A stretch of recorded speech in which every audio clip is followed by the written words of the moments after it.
Es muy fácil, apenas puedes enviarnos ahora un mensaje a este número de WhatsApp, más 5512 98 100 14 60. Allí tú puedes enviar un mensaje diciendo que estás acompañando este programa de Biblia Fácil y solicitas el curso bíblico La Cura del Pecado. También puedes ingresar a nuestro sitio web estudialabiblia.com. Allí vas a encontrar este y otros materiales que van a enriquecer en gran manera tu vida. Solicítalo, es totalmente gratis. Todos tenemos un deseo profundo de que el mal acabe. Cuando acompañamos las noticias del día a día, solamente encontramos criminalidad, crueldad, dolor, sufrimiento. No necesitamos prender un televisor o escuchar las noticias, apenas salir a la calle. O a veces el sufrimiento se vive dentro de la propia casa. Hay tanta gente que sufre violencia, dolor, miedo, enfermedades físicas o enfermedades emocionales. Hay tanta inseguridad. Cuando tú ves la mirada de las personas de desconfianza, de duda, por el grado de maldad que cada vez aumenta, uno dice, ¿cuándo va a acabar todo esto? Pequeñas y grandes ciudades, el mal avanza. Consumo de drogas nos asusta, el índice de criminalidad, de violencia, de crueldad. Cada vez los hospitales y cárceles están más llenos de personas, cada vez más familias sufriendo, personas perdiendo un ser querido, más accidentes, más dolor. Es el resultado de un mundo que da la espalda a Dios. Como resultado recoge las consecuencias de una vida sin sentido, sin propósito, vacía, que finalmente nos lleva bajo el dominio de Satanás para poder cometer tanta crueldad. Y nosotros ya vimos la manera como Dios puede consolarnos, restaurarnos y puede sanar nuestras heridas más profundas. Mas en esta última lección queremos ver la cura definitiva, o sea, cuál es la victoria final, porque el mal no existirá para siempre.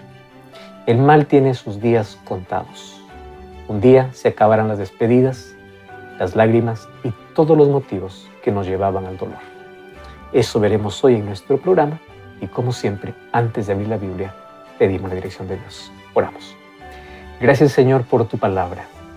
Ella nos trae esperanza, nos consuela, nos fortalece y hoy queremos entender y una vez más visualizar el futuro con tanta esperanza, sabiendo de que tú ya determinaste poner un punto final al dolor y al sufrimiento que tanto nos aqueja día a día. Confiados en tus promesas y en la esperanza, vamos a abrir tu palabra, porque queremos que tu Santo Espíritu coloque esa verdad en nuestro corazón. En el nombre de Jesús. Amén.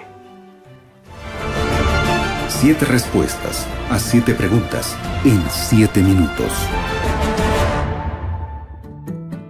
Amigos, estamos listos para poder comenzar a desarrollar el tema del día de hoy. Por cierto, ya el 8º tema de esta serie de estudios, el último tema de esta temporada aquí en Biblia Fácil, que le hemos titulado La Cura del Pecado. Hoy el tema se titula El fin del pecado.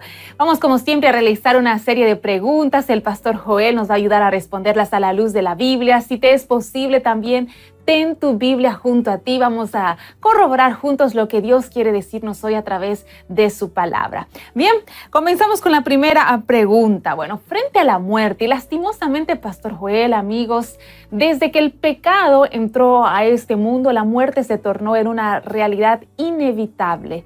¿Será que hay una solución frente al problema de la muerte? Gracias a Dios que sí. El libro de 1 Corintios capítulo 15. Vamos a leer el versículo 21 y luego el versículo 52. Versículo 21 dice así: Así como la muerte vino por un hombre, también por un hombre vino la resurrección de los muertos. Versículo 52 del mismo capítulo. En un instante, en un abrir de ojos, a la final trompeta, porque se tocará la trompeta, los muertos serán resucitados, incorruptibles, y nosotros seremos transformados. ¡Qué promesa extraordinaria! ¿Qué es la muerte? La muerte es la separación ¿de qué? Para poder entender la muerte, tendremos que comprender cómo inició la vida. Génesis capítulo 1, allí vemos de que cuando Dios forma al hombre, Él no manda, Él no da una orden. Él mismo, con sus manos, comienza a diseñar un muñeco del polvo de la tierra. Le comienza a dar forma, mas es apenas un muñeco de barro, hasta el momento que coloca en su nariz aliento de vida. Pero ese aliento de vida no es alguna forma abstracta que el Señor colocó dentro del ser humano y que puede continuar viviendo después que alguien muere. Es el soplo de vida, el aliento de vida.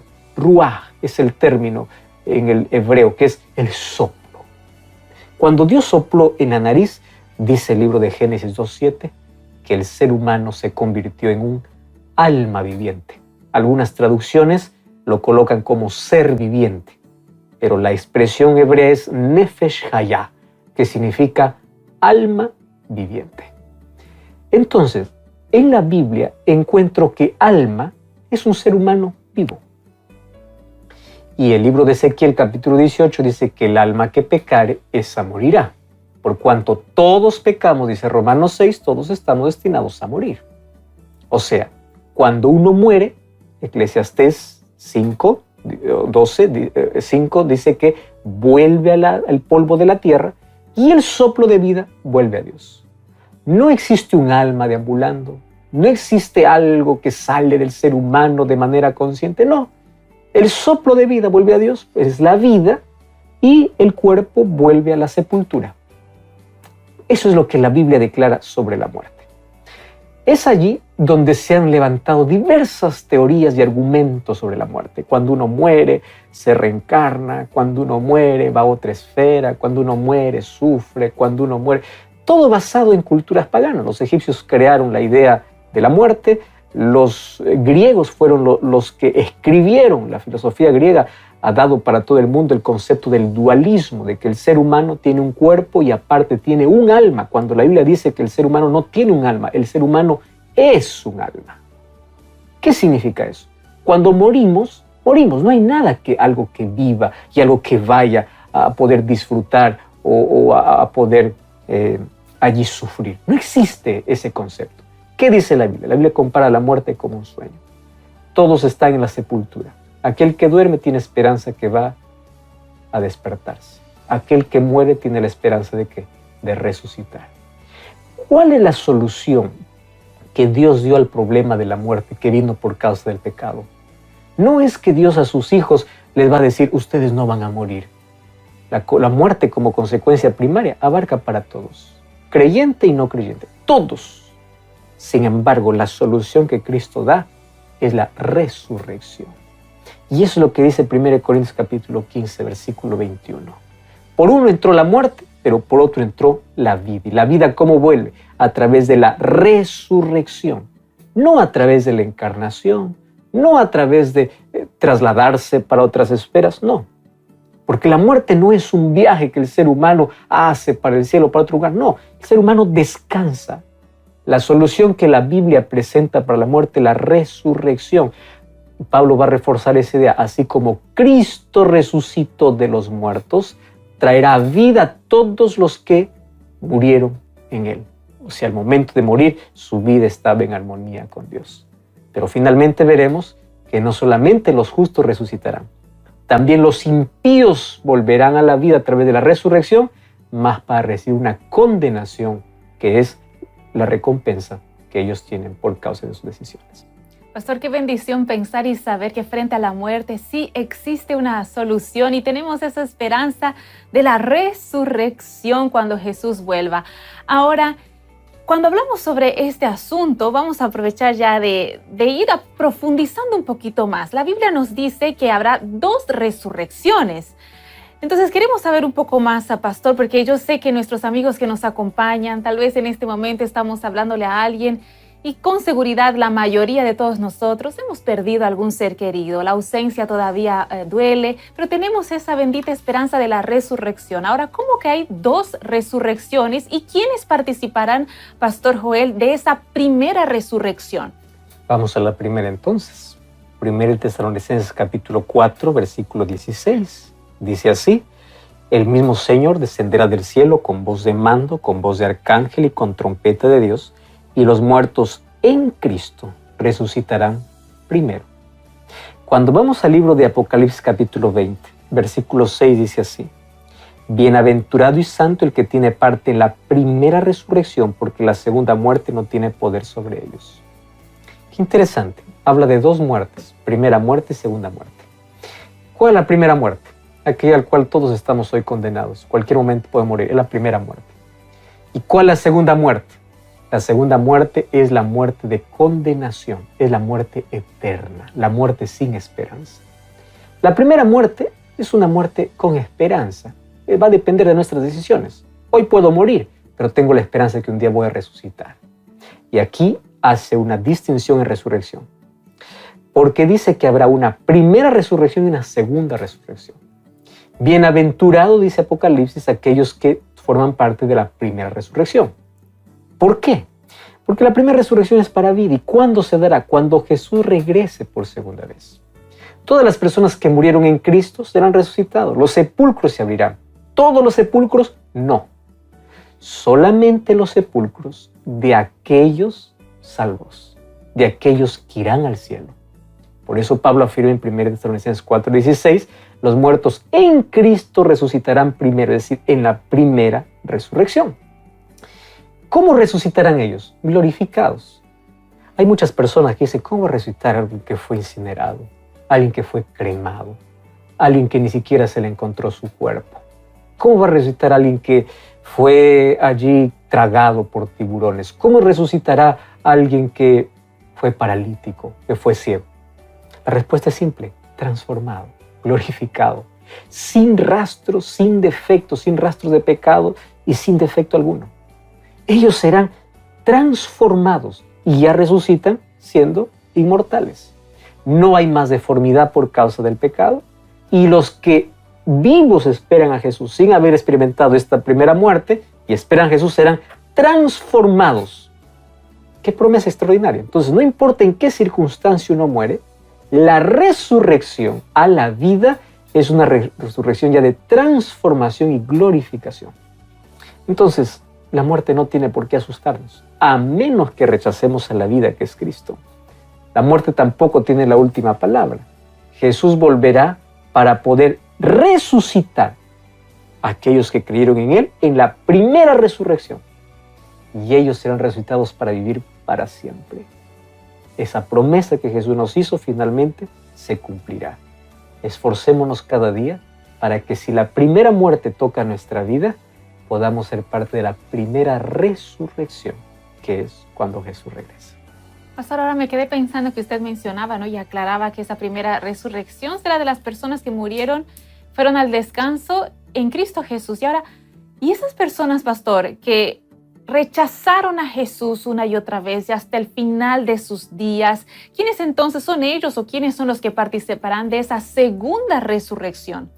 La Biblia responde en el libro de Apocalipsis capítulo 20, versículo 14 y versículo 15. La muerte y el sepulcro fueron lanzados al lago de fuego. Y aquí explica, esta es la segunda muerte. Recuerda, la primera muerte es a todos los que mueren antes de la venida de Jesús. Pero después que Jesús viene, ocurre una resurrección, ahora de los impíos, y una segunda muerte. Mira que dice el versículo 15. El que no fue hallado escrito su nombre en el libro de la vida fue lanzado al lago de fuego. ¡Wow! Parece asustador este mensaje, mas es la manera como Dios ha determinado colocar punto final a la historia de pecado. Entonces, que tenemos que entender lo siguiente. Cuando Jesús regrese por segunda vez, Él no pisará la tierra. Nosotros nos encontraremos con Él en el aire. Eso Jesús nos promete en Juan capítulo 14 y luego reafirma. Cuando nosotros vayamos al cielo, hagamos ese viaje espacial que ningún ser humano ha hecho y nunca lo hará por sus propios medios, por más que haya la más alta tecnología, solamente lo harán aquellos redimidos. Al llegar al cielo, la Biblia explica en Apocalipsis capítulo 20 que el pueblo de Dios estará por 1000 años. ¿Y qué hará durante esos 1000 años?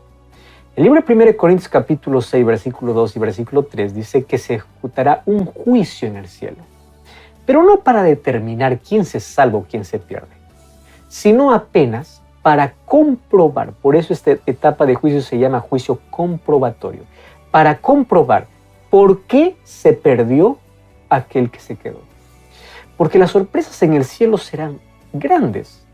Yo imaginé que fulano de tal estaría aquí, pero no está. ¿Y cómo es que él, que yo nunca imaginé, él está aquí en el cielo? Es que nadie conocía las intenciones y motivaciones y todo lo oculto que había en el ser humano, y Dios sí conocía. Por eso Él determinó en su justicia quién se salva y quién se pierde, de acuerdo a las decisiones humanas. Entonces, ese periodo de 1000 años servirá para responder cualquier duda sobre la justicia de Dios. No quedará rastro alguno sobre que Dios es justo. Si una persona se perdió, fue por su rebeldía, por las oportunidades que Dios le dio y siempre rechazó su gracia.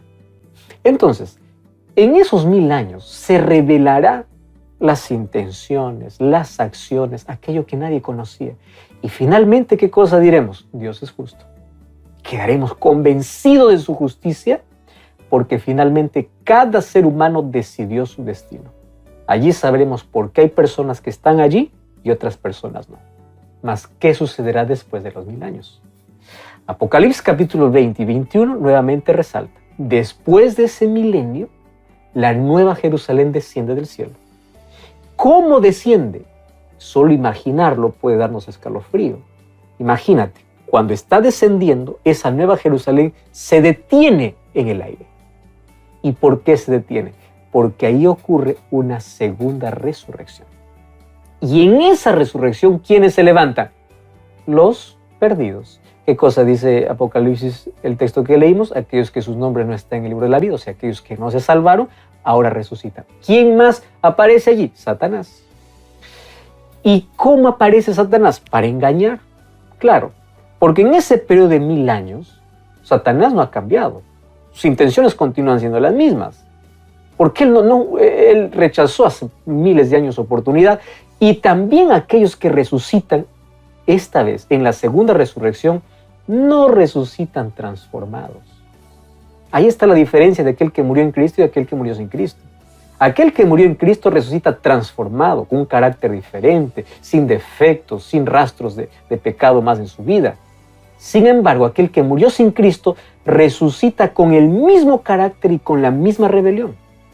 No es glorificado, no es transformado. Entonces se levanta con la misma ira, con la misma amargura, con la misma rebeldía y se une a Satanás para poder hacer frente a aquel pueblo que está descendiendo del cielo. Satanás los engaña que pueden destruir a ese pueblo, que pueden ganar esa batalla. Mas es en ese momento cuando todos ellos reconocen que están perdidos y perdidos por las decisiones que tomaron. Por haber rechazado la gracia de Cristo, reconocerán que ellos merecen el justo castigo. Y es allí donde descenderá del cielo fuego y azufre para eliminar el pecado. El fuego fue preparado para destruir al diablo y sus ángeles, no para el ser humano. Solo que el ser humano infelizmente decidió unir su destino a Satanás al rechazar la gracia de Jesús. Decidió ponerse de parte de Satanás y rechazar las oportunidades que Dios le da. Entonces, en esta segunda resurrección, los impíos resucitan más para recibir su recompensa. ¿Y qué recompensa es? La muerte eterna, la muerte sin esperanza. Porque este mundo se convertirá en un lugar de fuego y azufre y así purificará y acabará toda mancha y todo rastro de pecado que un día contaminó nuestro planeta. Pastor, yo lo escuchaba y pensaba, intentaba imaginar más o menos en mi mente todo lo que usted comentaba a la luz de la Biblia sobre todo lo que va a ir sucediendo, ¿no? Porque usted fue haciendo un recorrido, la primera, la segunda resurrección, la venida de Jesús, el milenio, los 1000 años en el cielo. Y creo que nosotros al estudiar estos temas, lo primero que pensamos es, eso quiere decir que al fin ya no habrá más muerte, no habrá más sufrimiento. Ese será entonces el fin total y definitivo del pecado, ¿no es así? Sin duda. Mira lo que dice el libro de Apocalipsis capítulo 20, versículo 11 en adelante. Vi un gran trono blanco y el que estaba sentado en él. De su presencia huyeron la tierra, el cielo y no fueron hallados más. Vi también a los muertos, grandes y pequeños, de pie ante el trono. Los libros fueron abiertos, otro libro fue abierto, el libro de la vida. Los muertos fueron juzgados según sus obras. Es lo que hacen en el milenio los redimidos en el cielo, ver por qué se perdieron aquellos que no están allí. Fueron juzgados por sus obras, por las cosas que estaban escritas en los libros. Y el mar dio a los muertos que estaban en él. La muerte y el sepulcro dieron a los muertos que estaban en ellos, y cada uno fue juzgado según sus obras. Y allí aparece el texto que leímos, que fueron lanzados la muerte y el sepulcro al lago de fuego. Es la muerte segunda, y todo aquel que no fue hallado su nombre escrito en el libro de la vida. Muy bien. ¿Qué cosa es lo que está diciendo aquí? Esto es el punto final a la historia de pecado. Cuando Cristo regresa, Él viene solamente para acabar con el dolor, en el sentido de que los redimidos van al cielo a disfrutar del milenio, mientras que los perdidos todos quedan muertos. No hay más dolor aquí, no hay más sufrimiento, pero el pecado todavía continúa porque Satanás continúa existiendo. Después del milenio, cuando ocurre esta resurrección, la Biblia declara que los que resucitan son como la arena del mar. Se reúnen Satanás con su ejército para esta batalla, y ahí aparece Cristo como el gran trono blanco. ¿Más por qué en trono blanco? Para poder ejecutar la última fase de juicio, que es el juicio ejecutivo. Recordemos que el juicio se divide en tres fases. Primera fase de investigación, que es ahora. Hoy se decide quién se salva y quién se pierde, de acuerdo a sus decisiones. La fase comprobatoria, donde los redimidos en el cielo analizarán la justicia de Cristo y por qué se perdió el que se perdió. Y la fase ejecutiva, donde finalmente los impíos recibirán su justo castigo. Entonces, ¿qué cosa es lo que dice la Biblia? Que habrán dos grupos definidos, aquellos que están dentro de la ciudad y aquellos que están fuera de la ciudad. Fuera de la ciudad está Satanás con toda esa multitud que resucitó, pero resucitó así como murió, sin transformación, totalmente impíos. Por eso es que la Biblia dice que todos compareceremos ante el tribunal de Dios. Dios está sentado en su trono y todos otra vez han sido juzgados. Mas en este juicio, ¿qué cosa se da? La sentencia. Y es interesante que Romanos 14:11 dice: ante mí se doblará toda rodilla. Claro, porque finalmente los impíos reconocerán la justicia de Dios. ¿Y qué cosa pasará? El mal no se levantará por segunda vez. ¿Por qué no se levantará por segunda vez? Porque al ejecutarse esta tercera fase de juicio, será eliminado todo lo que hay en esta tierra. Satanás y sus ángeles, sus demonios obviamente, y todos aquellos que decidieron formar parte de su ejército o decidieron su destino con él. Descenderá fuego del cielo. Este planeta se convertirá en un lago de fuego, donde arderá todo, absolutamente todo. Y claro, ahí es donde dice que fue lanzado la muerte y el sepulcro, ¿a dónde? Al lago de fuego. ¿Qué significa eso? El pecado acabó y acabó para siempre. Nunca más se levantará por segunda vez, porque hubo una evidencia de la consecuencia de la rebelión contra Dios. Todos seremos testigos finalmente de que el mal habrá terminado para siempre.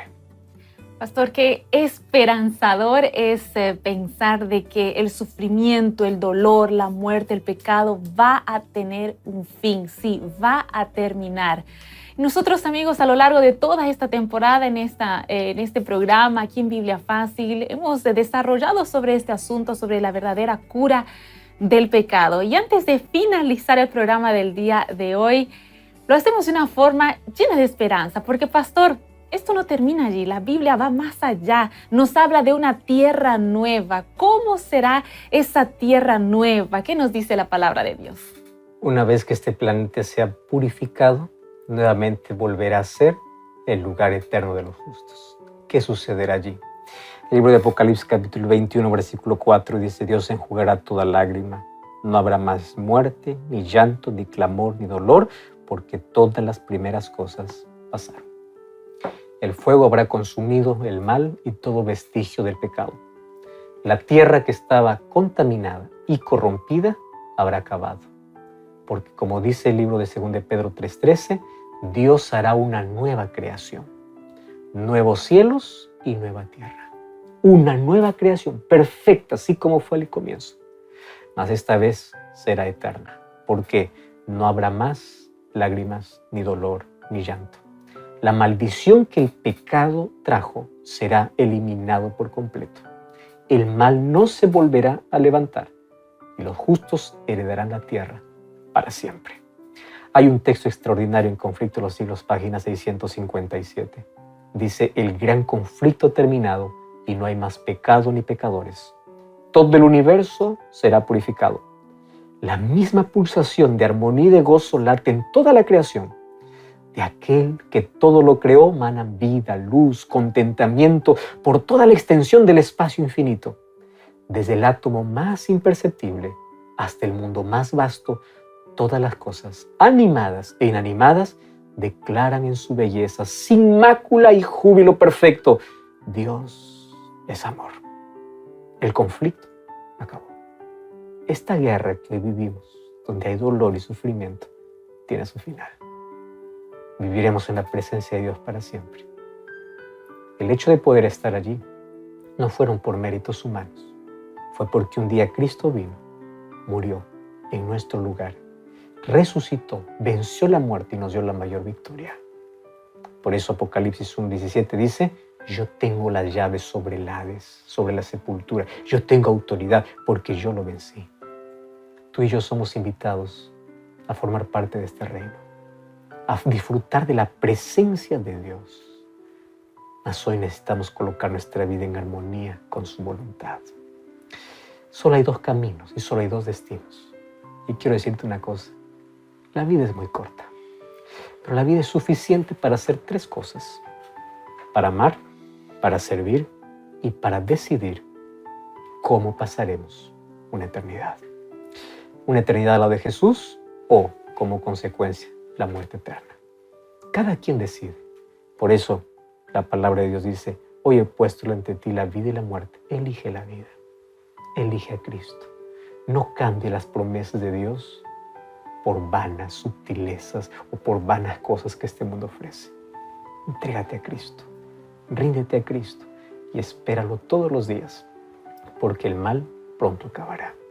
Tus lágrimas tienen sus días contados. ¿Estás dispuesto a entregarte a Jesús? Ora conmigo. Gracias, Señor, por tu palabra. Entendemos la manera como tú restaurarás este planeta, mas queremos que hoy comience restaurando nuestra vida. Queremos vivir contigo y para siempre.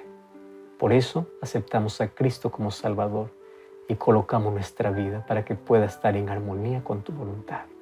Enséñanos día a día a caminar a tu lado, para que cuando regreses podamos estar dentro de ese grupo que está redimido y salvado para siempre. En el nombre de Jesús. Amén. Amigos, es con esta oración de entrega que llegamos al final, no solo del programa del día de hoy, sino también de esta temporada aquí en Biblia Fácil, Pastor Joel. Ha sido un privilegio compartir contigo esta temporada y como siempre quiero invitarte a buscar una iglesia adventista del séptimo día. Anda para allá, estaremos con brazos abiertos para recibirte y continuar entendiendo el plan que Dios tiene para la vida. Que Dios te bendiga y te guarde. Si Dios lo permite, nos encontraremos en una próxima temporada. Dios te bendiga. Así concluimos Biblia Fácil. Continúa en sintonía de Radio Nuevo Tiempo, la voz de la esperanza.